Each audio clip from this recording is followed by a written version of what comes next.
Hi there, keen traders. It has been a rather eventful night session, but really nothing going on since European and Asian trading European and North American trading kicked in. Let's look at the two trades we jumped into, or at least I jumped in overnight that I posted.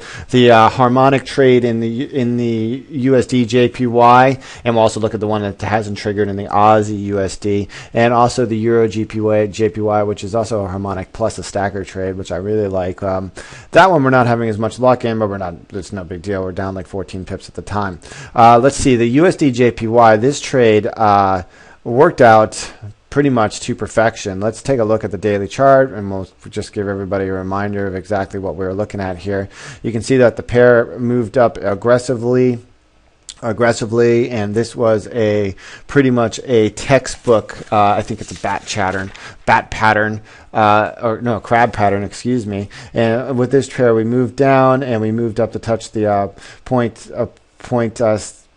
0.618, and then it came back down and touched I think this is the 0.86, and then kind of had full extension all the way up to the 0.618 fib at 103.16. I was looking to go short at 103.30, and boom, we nailed that. We nailed that extension, and now we're 100 pips lower. Already moved the trade to break even. I moved the trade to break even rather quickly because I was a little bit nervous that this pair still might have a little bit of juice for a push back up to the 103.70 level, but it doesn't appear so at the moment. Now, our initial targets on this trade will be the 101.50 and then followed by the 99.60.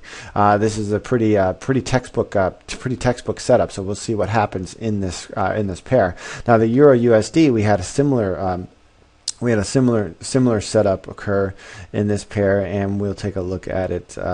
We could see that the pair moved up higher, and we had the breakdown at the 1.362 level yesterday, and we were looking to get in at the 135.70 level, and that is where we jumped in. Now, what we're going to look for is another push lower to break this range significantly, probably down towards the 135. I'd like to see a push down to the 134.80 level, because that used to be a pretty significant, actually the 134.50 level. See a push back down to there, then we'll move our risk down, and we'll be in the trade risk free, and hopefully we can stack this down. And I have a feeling this trade could go all the way down towards the 131 if, of course, we don't break that 136.20 level. We'll have to see. And this was a nice fib trade also. I don't remember how I ran the numbers though. A harmonic trade. Let's see. We had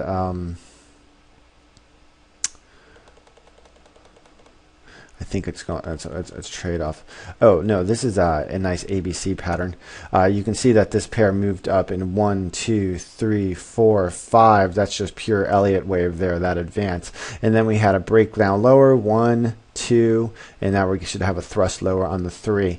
Now the thrust lower on the 3 was a classic ABC pattern. We can see we had a push, and we had a push back up higher to the 0.68 fib at 136.15. That actually came right around there, and that is just as clean as it gets.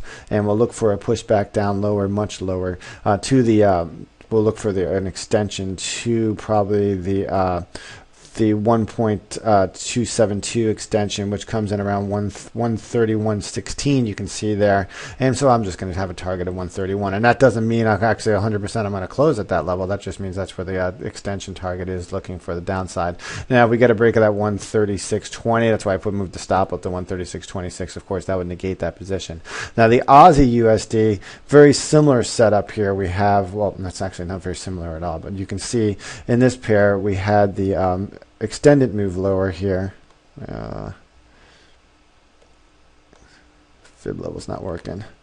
Let's actually just get rid of all the fib levels we have there. Oh, we already have it on here. Okay. So you can see we had the extended push lower in this pair, bounce off the 50 fib, and the extension lower. But if we run a fib level, more importantly, off of that extension higher, you can see that the pair bounced to perfection here at the right about at the 0.618 fib, bounced higher, found resistance at the 0.382, and then moved down towards the extension.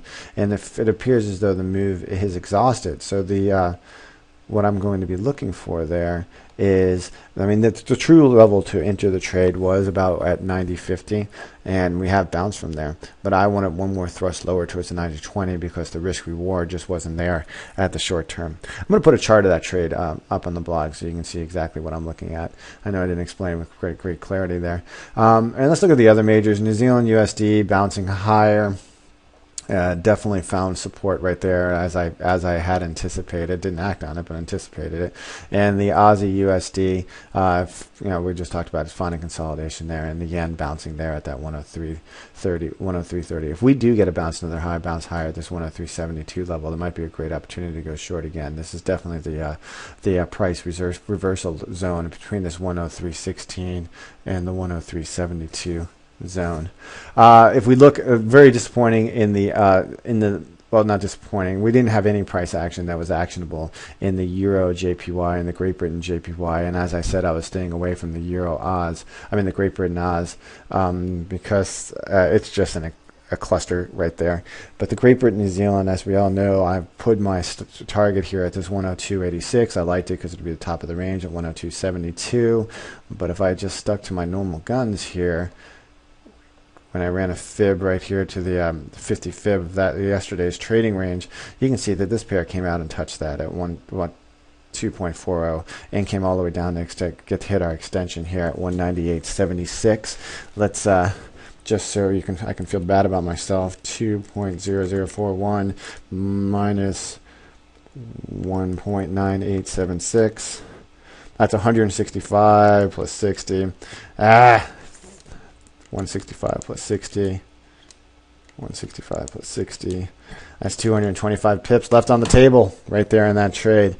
But of course, there's been other times where by moving my fibs at certain levels has saved me from getting losing. But that's the way you have to look at it. So, anyways, neither here nor there. Nice setup so far in the JPY pair.